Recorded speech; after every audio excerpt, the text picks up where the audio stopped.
Hey everyone, and welcome back to English Era Podcast. I'm Jess. And I'm Emily. So today we're getting into a holiday that, it either makes you super excited or maybe a little bit stressed. Right? So Valentine's Day is coming up, and we thought, you know what, this is actually the perfect topic, because it's not just about romance and hearts and chocolates. No, not at all. The thing is, there's so much culture and history behind it, and the vocabulary is really useful too. Like, whether you celebrate it or not, you're gonna hear about Valentine's Day everywhere if you're in an English-speaking country. And we're gonna dive into the origins, the traditions, and some of the vocabulary you'll definitely need. Plus, we've got some really fun dialogues for you today. Yep, so before we jump in, make sure to hit that subscribe button and definitely check out our learning materials. You'll find the full transcript, a vocabulary list with definitions, exercises to practice, and honestly, so much more to help you master this topic. All right, so let's get into it.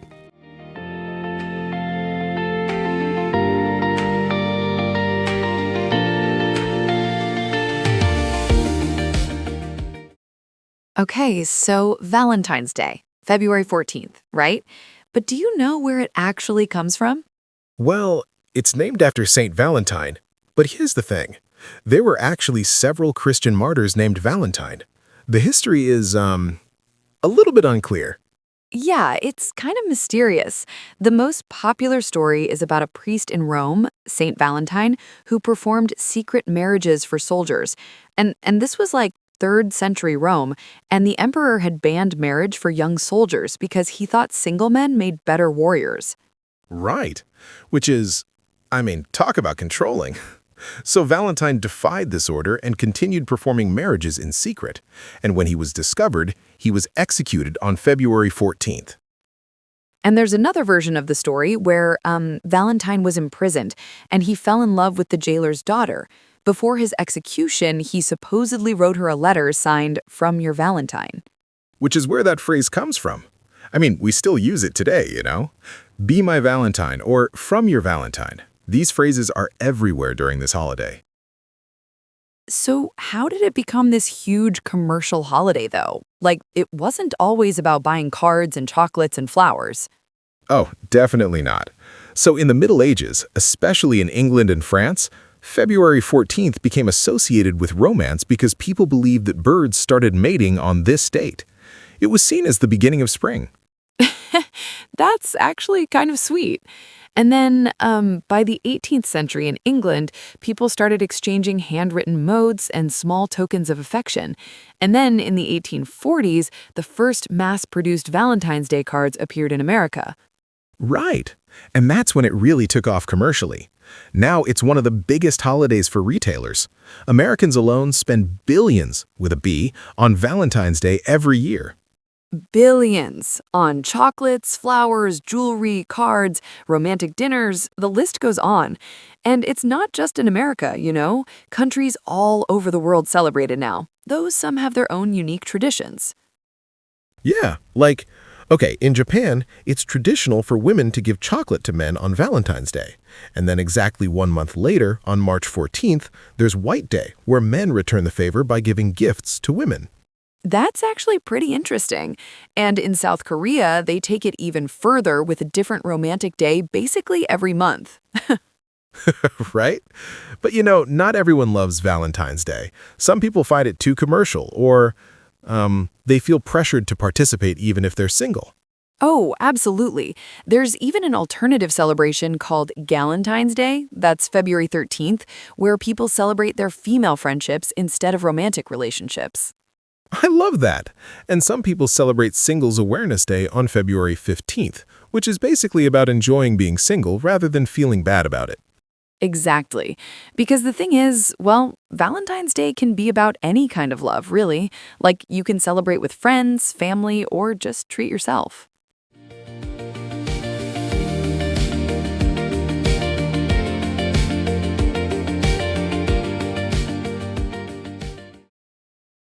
So, speaking of celebrating, let's hear from some people talking about their Valentine's Day plans. Here's our first dialogue. Hey, Sarah, do you have any plans for Valentine's Day? Oh, actually, yes. My boyfriend and I are going to this new Italian restaurant downtown. He made a reservation weeks ago because apparently it gets really crowded. That sounds romantic. Are you doing anything else? Well, he mentioned something about a surprise, but he won't tell me what it is. I'm really curious. What about you? I'm actually planning a low-key evening, just going to order takeout and watch a movie with my girlfriend. We're not really into the whole fancy dinner thing, you know? That sounds nice too. Sometimes the simple things are the best. Are you going to exchange gifts? Yeah, I got her a bracelet she's been wanting. Nothing too extravagant, but I think she'll love it. Aw, that's sweet. I'm sure she will.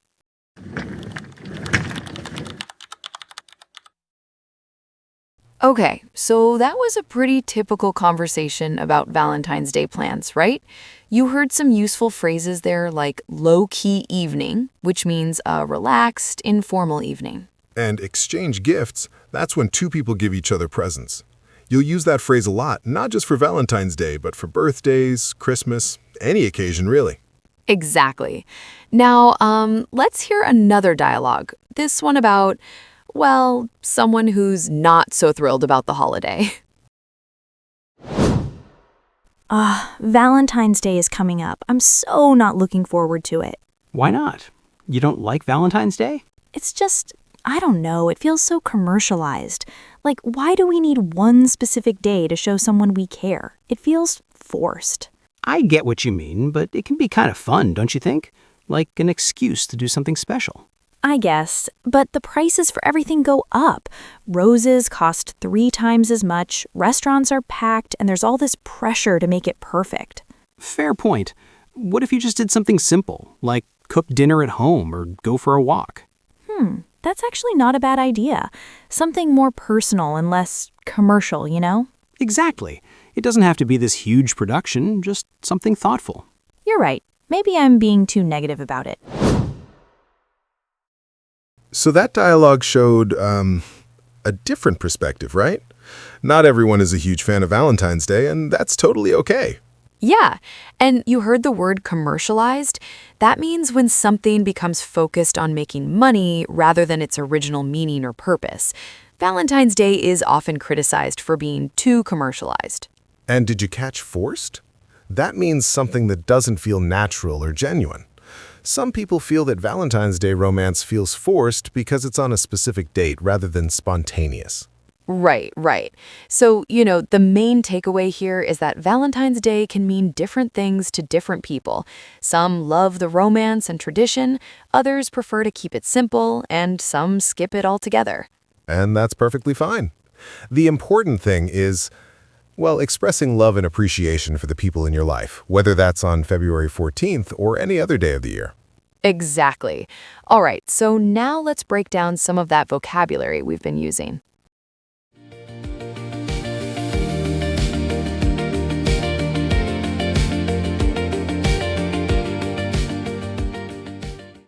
Okay, everyone, time for our vocabulary section. We're going to go through some key words and phrases from today's episode. And remember, we'll pronounce each word a few times, then explain the meaning, and then give you 2 examples. So let's start with our first word. Martyr. Martyr. Martyr. A martyr is a person who dies for their religious or other beliefs. It's often used in a religious context, like Saint Valentine was a Christian martyr.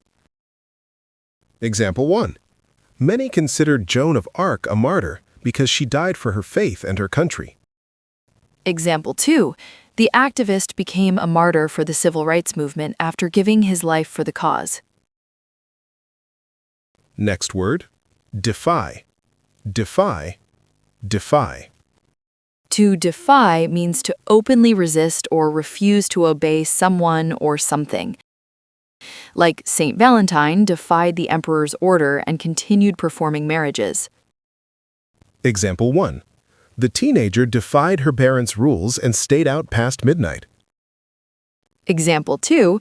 The athlete defied all expectations and won the gold medal despite her injury. Great. Next one, commercial. Commercial. Commercial. Commercial as an adjective means related to buying and selling things, or focused on making money. We talked about how Valentine's Day has become very commercial. Example 1. The commercial success of the movie surprised everyone. It made over $1 billion. Example 2, some people prefer independent films because they're less commercial than Hollywood blockbusters. Okay, next, token. Token. Token. A token is a small item or gesture that represents something larger, usually affection, appreciation, or respect. Like, people exchange tokens of affection on Valentine's Day. Example 1. He gave her a small necklace as a token of his gratitude for her help. Example 2, the flowers were just a token, but they showed that he was thinking of her. Next word, mass-produced. Mass-produced. Mass-produced. Mass-produced means made in large quantities using machines, usually in a factory. Like Valentine's Day cards are mass-produced now instead of being handwritten. Example 1. Mass-produced clothing is cheaper but often lower quality than handmade garments. Example 2, the company mass-produces thousands of toys every day to meet demand. Good. Next, extravagant. Extravagant. Extravagant. Extravagant means spending or costing a lot of money, especially more than is necessary or reasonable. It's about excess, you know? Example 1. They threw an extravagant wedding with hundreds of guests and a live orchestra. Example 2, I don't need an extravagant gift. Something simple and thoughtful is perfect. Okay, and our last word for today, spontaneous.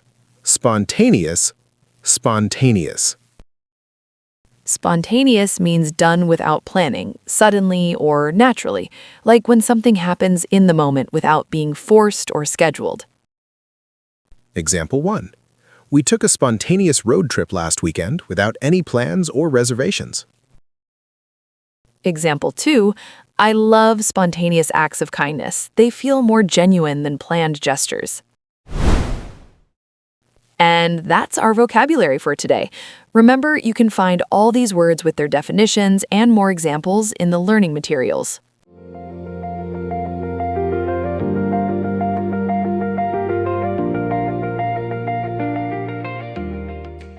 All right, everyone, that brings us to the end of today's episode about Saint Valentine's Day. We hope you learned something new about the history and traditions, and that the vocabulary will be useful for you. Whether you celebrate Valentine's Day or not, it's always good to understand these cultural events. Exactly. And remember, love comes in all forms. Romantic love, friendship, family love, self-love. You know, it's all valid. So true. Don't forget to check out the learning materials for this episode. You'll find the full transcript, the vocabulary list, exercises to practice what you've learned, and more resources. And if you enjoyed this episode, please subscribe to English Era Podcast. Leave us a review and share it with your friends who are learning English. Thanks so much for listening, everyone. Until next time, keep practicing your English. And happy Valentine's Day! Or Happy Galentine's Day, or Singles Awareness Day, whatever you celebrate. Bye.